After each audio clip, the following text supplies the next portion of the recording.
कांग्रेस नेता लगातार सरकार को घेरने में जुटे हुए हैं। पूरी कवायद है कि किस तरीके से सरकार को ग्रिल किया जाए। राहुल गांधी ने बीजेपी को जमकर लताड़ा है, कई सवाल उठाए हैं। राहुल गांधी का कहना है कि ये मौका प्रस्ती की राजनीति है। युवाओं किसानों को लेकर के राहुल ने तंज कसा है। ये एक बड़ी बात है। एक बड़ी खबर साथ साथ में ये भी सुनाते जाएं कि शहनाज गनई ने भी भाजपा का दामन थामा है। बशीर साहब के लिए झटका होगा। लेकिन मैं शुरुआत पहले करूंगा संजीव बंडोत्रा जी से। संजीव जी, आप हमें ये बताइए, वरिष्ठ पत्रकार हैं, ये रोजगार की परिभाषा में ऐसा अंतर क्यों आ गया है? हम सरकारी नौकरी को ही रोजगार क्यों मानते हैं? ये कैसी मानसिकता हमारी हो चुकी है? जाहिर तौर पर रोजगार का मतलब सरकारी नौकरी ही नहीं होना चाहिए और बहुत सारे एवेन्यूज़ हैं जिस तरह से सरकार फोकस भी कर रही है। बट एक चीज़ मैं यहाँ ज़रूर कहना चाहूँगा कि बेरोज़गारी एक बड़ा मुद्दा है, इसमें कोई शक नहीं है। और सरकार लगातार प्रयास भी कर रही है। 12 रोज़गार मेले भी लगाए हैं, 6.5 लाख लोगों से ज़्यादा को नौकरी भी दी गई है। पर इसके बावजूद मतलब सरकार से जो युवाओं की अपेक्षा थी, जो मतलब माना जा रहा था कि सरकार के वादों पे अगर हम जाएं तो उसके मुताबिक अभी उतना नहीं हो पाया है, इसमें कोई दो राय नहीं है। और जहाँ तक जम्मू कश्मीर की मैं बात करूँ तो नेशनल एवरेज जो है अनएम्प्लॉयमेंट की वो है करीब 8 और जम्मू कश्मीर में वो करीब 11 है। तो यहाँ जम्मू कश्मीर यूटी में अभी फ़िलहाल सरकार को कुछ और करना पड़ेगा और युवाओं का भरोसा जीतने के लिए और बेरोजगारी की समस्या को थोड़ा कम करने के लिए जाहिर तौर पर सरकार की ओर से प्रयास भी किए जा रहे हैं। बशीर साहब, सवाल आपसे ही उठता है कि आपके टेन्योर में 4.25 लाख सरकारी मुलाजिम हो गए। अपनी आबादी देखिए और ये उत्तर प्रदेश से कम है। और आपको मैं बताता चलूँ कि कल ही बजट पर उपराज्यपाल मनोज कुमार सिन्हा ने एक बाकायदा प्रेस कॉन्फ्रेंस की। उसमें हमने देखा कि रेवेन्यू एक्सपेंडिचर 68% था। यानी बजट अगर 1 रुपए का है, 68 रुपए आपके रेवेन्यू एक्सपेंडिचर में आते हैं। और रेवेन्यू एक्सपेंडिचर में आपको बता दूं, मेन कंपोनेंट सैलरी का रहता है, मेन कंपोनेंट पेंशन का रहता है, मेन कंपोनेंट जो हम इंटरेस्ट लोन लेते हैं उसका रहता है, और मिसलेनियस जो हम खर्चा करते हैं वो रेवेन्यू एक्सपेंडिचर। यानी हम मात्र 32% ही खर्च कर पाएंगे कैपिटल एक्सपेंडिचर पे, अपने ढांचागत निर्माण को लेकर के। ये देन आपकी है। आपकी हुकूमत ज्यादा देर तक जम्मू कश्मीर में रही है। मैं जम्मू कश्मीर के परिप्रेक्ष्य में बात कर रहा हूँ। पहली जम्मू कश्मीर में विनोद जी, आपने कहा कि जो फिगर्स आपने दिए कि बजट जो है, बजट का इतना हिस्सा जो है वो नौकरियों पे गया। जम्मू कश्मीर एक हिल स्टेट है। अब स्टेट तो नहीं रही है, हिल यूटी कह सकते हैं, क्योंकि इन्होंने तो उसको तबाह कर दिया। ज़्यादा थ्रस्ट जो था जम्मू कश्मीर के अंदर वो नौकरियों पे ही था। पहली बात यह है कि जब बजट कोई बनाता है तो ये कोई ऐसा नहीं है कि आपने 1000 रुपया लगाया तो 50,000 कमाएंगे। बजट हमेशा बनता है जो लोगों को सहूलियत दे, लोगों के हित में हो। एग्रीकल्चर सेक्टर में इसमें कोई शक नहीं कि हमारे ज़माने में जो नौकरियां लगी हैं और वो जो नौकरियां लगी हैं जिसमें डेली वेजर सड़कों पे हमारे ज़माने में लगे।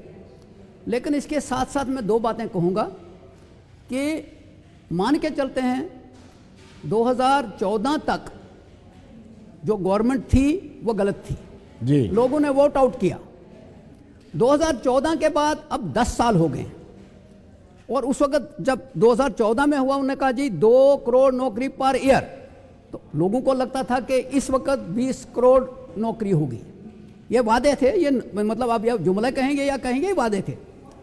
बेरोजगारी को ख़त्म करना है। इस दौरान 2019 लोगों में दोबारा मैंडेट दे दिया। उन्होंने सोचा हो सकता है ये पहले नहीं हो पाया 5 साल में, अगले 5 साल में होगा। अब 2024 आ गया। अब प्राइम मिनिस्टर साहब आपने जो फिगर बताया कि उन्होंने जनाब कोई लाख के करीब बताया और 6 लाख कहा, इतना हो गया 6,51,000। मान के चलते हैं प्राइम मिनिस्टर, मुझे सुनिए पहले। हाँ, आपको प्राइम मिनिस्टर साहब का काम नौकरी का चिट देना नहीं है। नौकरी ये नहीं दिखाना है कि जनाब मैं नौकरी दे रहा हूँ। ये अदारे हैं सिस्टम में। ये पहली दफ़ा सुन रहा हूँ कि प्राइम मिनिस्टर कहता है जनाब मैं नौकरी। अच्छा ठीक है, आपने ये इन्होंने कहा जी ये 12वां एपिसोड है, मान के चलते हैं 12वां एपिसोड है। तो फिगर ये होना चाहिए कि 12वें एपिसोड में टोटल नौकरी आपने कहा 6 लाख है। 6.5 लाख। मैं 6 लाख आपसे इक्यावन हजार। अर्ज कर रहा हूँ, मैं जम्मू कश्मीर की बात कर रहा हूँ। चलो रेस्ट ऑफ द इंडिया में बहुत, तमिलनाडु की जो पोजीशन है वो जम्मू कश्मीर की नहीं है, जो आंध्रा की है वो जम्मू कश्मीर की नहीं है, जो मगरबी बंगाल की है वो पंजाब की नहीं है। ये हर एक जगह के ऊपर अलग अलग की परिस्थिति है। मैं आपको ये बताना चाहता हूँ, मुझे ये बताएं आप कि आज जो इलेक्शन कल आप लड़ने जा रहे हैं, हो सकता है 10 दिन के बाद 15 दिन के बाद कोड ऑफ कंडक्ट लगेगा। आज आप क्या दिखाना चाहते हैं? मतलब सीधा मतलब है कि हम इस मामले में फेल हो गए। होम मिनिस्टर ने एक प्रोग्राम में कहा कि वो जनाब जुमले थे। मैंने भी आपको पिछले प्रोग्राम में कहा कि चलो जी जुमले ही सही, हमें ये बताओ स्विस बैंकों के अंदर जो पैसा था उसका क्या हुआ जिस वक्त आपने ये बात की। आज लोग ये भी सवाल करते हैं कि बेरोजगारी का दर बहुत बड़ा है जम्मू कश्मीर का, जिस तरह हमारे साथी सुना रहे थे कि इतना दर है। जम्मू कश्मीर के हवाले से अगर मैं बात करता हूं, अस्पतालों में डॉक्टर नहीं हैं, डॉक्टर हैं लेकिन अपॉइंटमेंट्स नहीं हैं, पैरामेडिकल स्टाफ नहीं है। हाँ, 2 साल पहले क्या हुआ कि कुछ नौकरियों के ऑर्डर्स हुए, पता लगा कि घोटाला हो गया, लाखों रुपए के डील हुए। वो लोग इंतजार कर रहे हैं कि उनका क्या होगा जी। ये क्वेश्चन लोग पूछ रहे हैं। अब चूंकि उन चीजों का जवाब नहीं है, ये जो एलजी एडमिनिस्ट्रेशन है कि भाई आपने अगर किया था हमें बताओ, किसको जेल आपने भेजा, कौन लोग हैं, वो जो एग्जामिनेशन स्कैंडल था उसका क्या हुआ। ये सारी चीजें इस वक्त क्लब हो रही हैं एक जगह पे कि 10 साल हो गए हैं। 10 साल के बाद अब लोग तो ये पूछेंगे, नौजवान भी पूछेगा, किसान भी पूछेगा। 3 बिल किसानों के आए, वो किसान जो हैं 700 के करीब, 750 के करीब किसान मर गए बेचारे, उसके बाद वो वापस आए। क्या किसानों के लिए है? मैं सोचता हूं चलो जी नौकरियां नहीं मिली, किसान खुश हैं। वो किसानों की हालत ये हो गई और वो दुनिया जानती है।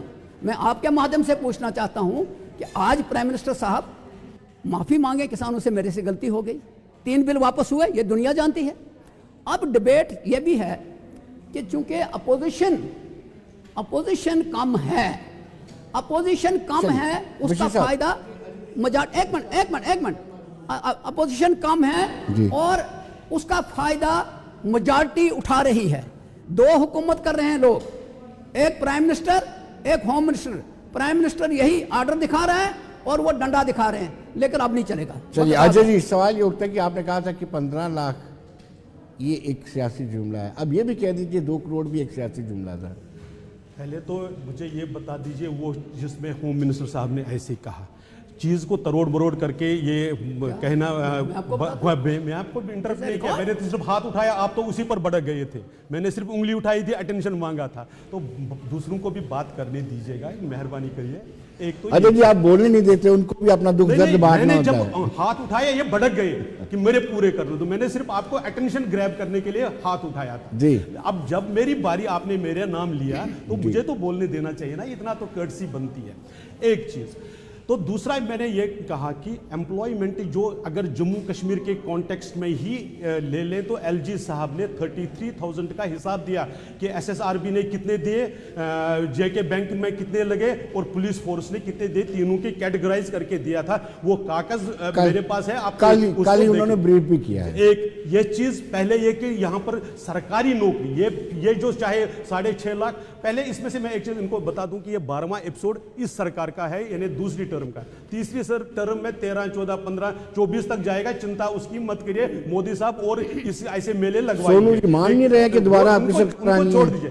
तो मेरा यह कहना है कि जब आप 7.9 लाख लोगों को जम्मू कश्मीर में लोन देते हैं, जब आप उनको स्किल अप करते हैं, चाहे आप वो खादी एंड विलेज इंडस्ट्री से लेकर चाहे मुद्रा के तहत चाहे किस तरह, तो वो जो सेल्फ एम्प्लॉयमेंट है जिसमें से आपने तो उसकी तरफ ध्यान नहीं दिया। आपने तो लोगों को, नौजवानों को घरों में आकर, मंत्रियों के घरों में, अफसरों के घरों में चूल्हा चलाने के लिए, गार्डनिंग करने के लिए और नाम लिख दिया डेली वेजर में। आपने वैसी नौकरियां यहां पर बांटी थी। Bharatiya Janata party quality employment generate करना चाहती है, सम्मान के साथ लोगों को यह करना है। जब यहां पर 2 करोड़, 2.25 करोड़ टूरिस्ट आता है है। जब अकेले गुलमर्ग के गंडोला में एक 100 करोड़ के लगभग टिकट बिकती है तो उसका जो ट्रिकल डाउन होता है वो सेल्फ एम्प्लॉयमेंट में होता है, प्राइवेट एम्प्लॉयमेंट में होता है, क्योंकि रोजगार के साथ मतलब होता है। रोजगार मतलब सिर्फ सरकारी नौकरी नहीं होती है। क्योंकि हाँ, मुझे आपने राहुल गांधी जी का नाम लिया, मुझे सचमुच में उत्सुकता थी कि वो शायद आचार्य प्रमोद कृष्णन के बारे में बोलेंगे कि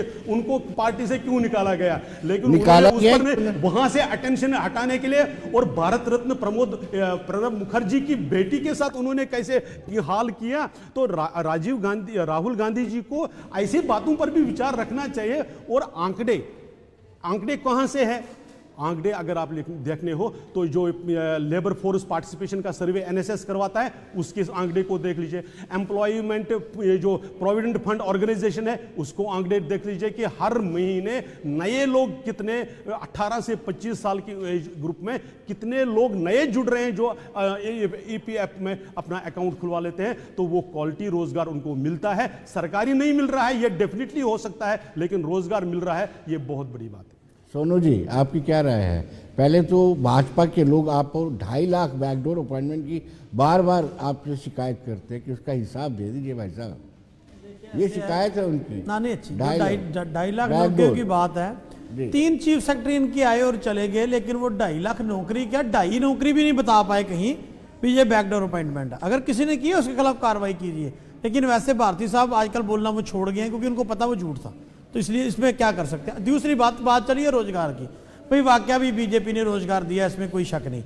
इनके एक शहजादे ने 50,000 की कंपनी खोली तो 3 साल में वो करोड़ों रुपए की कंपनी बन गई। आज तक नहीं पता उसने बेचा क्या और खरीदा क्या है, किसी को कुछ नहीं पता कि उस कंपनी ने व्यापार कहाँ किया है कहाँ नहीं किया। हाँ ठीक है, लेकिन आज तक हमें नहीं पता चल सका वो करोड़ों रुपए का माल। रोजगार भी है, भी दिया इन्होंने रोजगार। हम कब कह रहे हैं इन्होंने? नहीं, आपने तो गमले में धनिया उगा दिया है। अब आगे सुनिए, आगे की बात सुनिए। परेशानी ये है ना, जब बात निकली है तो दूर तक जाएगी। अब ये कहते हैं हम रोजगार दे रहे हैं, हम नौकरियां दे रहे हैं, पता नहीं नौकरी रोजगार के खुद ही डेफिनेशन बनाते हैं, खुद ही उसको तोड़ते हैं। आपने जब ये कहा कि हर साल 2 करोड़ नौकरियां देंगे, वहां कहीं ब्रैकेट में लिखा था रोजगार देंगे कि प्राइवेट देंगे या गवर्नमेंट देंगे? नहीं लिखा। चलिए, देश के नौजवान ने आपको मौका दिया, 2014 में आपकी सरकार बनी। विनोद जी, बात है कि जो नौजवान ने किया ना इनके साथ, नौजवान आज इनको पता क्या कह रहा है, या आज के नौजवान को कह रहे हैं कि नहीं हम आपका तीसरी बार में सोचेंगे। वो कहते हैं, नौजवानों ने, उनके लिए एक शेर है जो मैं पढ़ के बताता हूं आपको। तो ये इनकी बातें, मैं हैरान हूं, ये बातें कैसी करती हैं। ये कहते हैं, एक नौजवान ने इनसे कहा, उसने कहा अपनी वफा का और मैं क्या सबूत दूं तुझे, अपनी वफा का और मैं क्या सबूत दूं तुझे, शेद था तेरी किश्ती पर सफर से इनकार नहीं किया। उनको पता था ये झूठे हैं, ये झूठ बोलते हैं, उन्होंने आज तक झूठ पे सियासत की, उसके बावजूद देश का सारा नौजवान इनके साथ आया। आज नौजवान कहां है मुझे ये बता दीजिए।